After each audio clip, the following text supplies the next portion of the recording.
good morning or good evening. I hope you are all always well.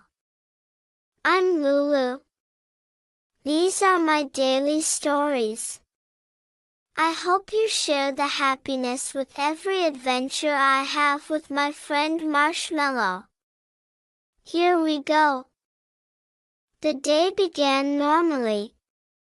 Lulu put on her yellow raincoat. Not because it was raining, but because she felt like being dramatic. And stepped outside with Marshmallow tucked under one arm and her trusty magnifying glass in the other. It was a Thursday. Thursdays were usually quiet. But not this Thursday. Because when Lulu opened the mailbox at the end of the driveway, a voice croaked, "Ouch! Watch the hinges, kid." Lulu jumped 3 feet back, clutching Marshmallow like a startled loaf of bread. Did you just talk to me?"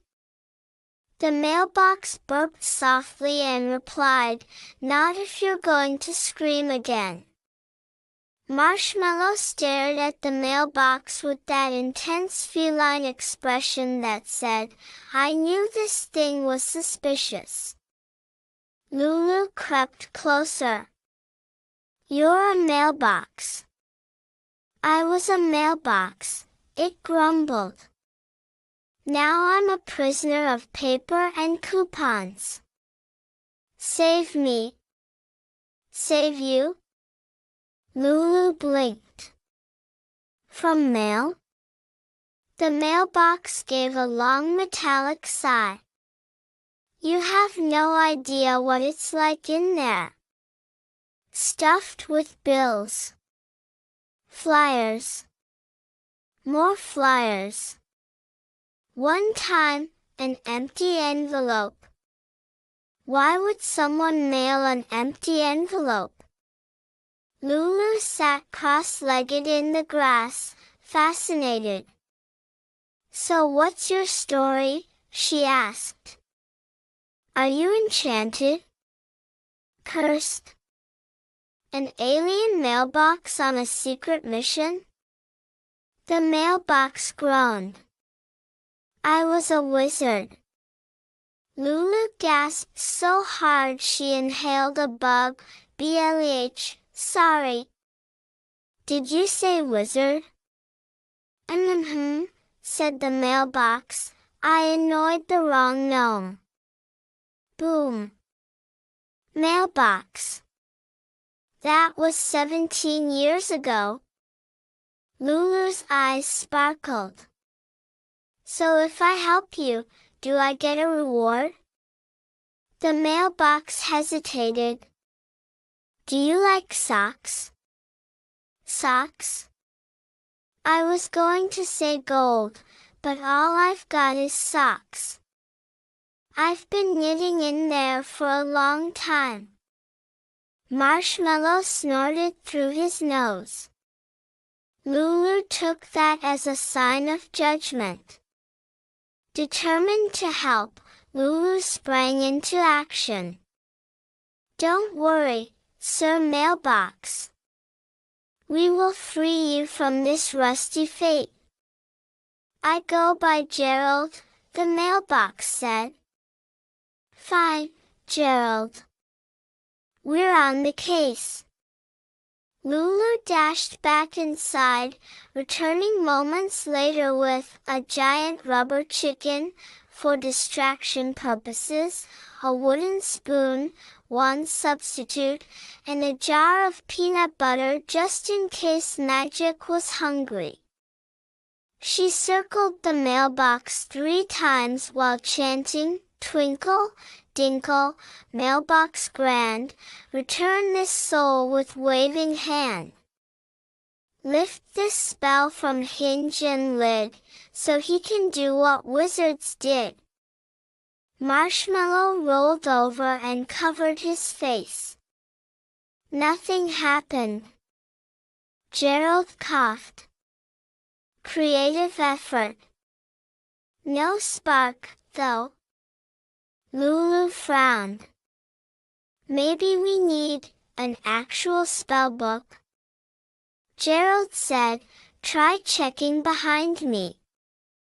There might be a scroll wedged near the out slot. Sure enough, Lulu pulled out a dusty, rolled-up parchment. She unrolled it. At the top, it said, in case of accidental mailbox transformation, Lulu beamed. We are so back in business. She read aloud, to reverse this mailbox fate, give it mail it won't hate. Something kind, sincere, and true, and you'll make this mailbox new. Lulu blinked. You need happy mail? Without missing a beat, Lulu dashed back inside. She grabbed markers, stickers, glitter glue, and her best stationery. She sat down on the porch and wrote the nicest letter she could. Dear Gerald, the mailbox, I'm so sorry you've been stuck for 17 years. That's way too long to hold bills and pizza ads. You deserve to be a wizard again. You probably made sparkly potions and had a talking hat. I hope your gnome nemesis has learned their lesson. Marshmallow and I think you're very brave. From your new best friend, Lulu. P.S. I added a drawing of you as a wizard on a skateboard. She sealed it with a glittery heart sticker and slid it into the mailbox. There was silence. Then, a low hum, a shimmer in the air, and a puff of purple smoke. When the smoke cleared, the mailbox was gone. In its place stood a slightly confused, bearded wizard in stripy socks and a bathrobe. He blinked at Lulu. Lulu blinked back.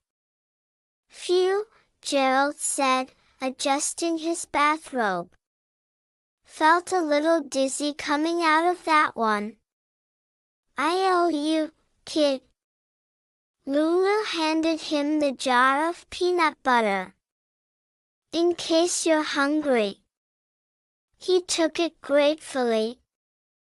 Still like this stuff. Good call. Then, with a poof, he disappeared, leaving behind a pair of cozy hand-knit socks labeled Lulu and a tiny wizard hat for Marshmallow. That night, Lulu placed the socks in her trophy drawer next to her collection of magic pebbles and mystery buttons. Marshmallow sat proudly on her pillow, still wearing the hat. Lulu yawned. That mailbox never saw us coming. And somewhere far off, in a magical realm, a wizard chuckled while eating peanut butter straight from the jar.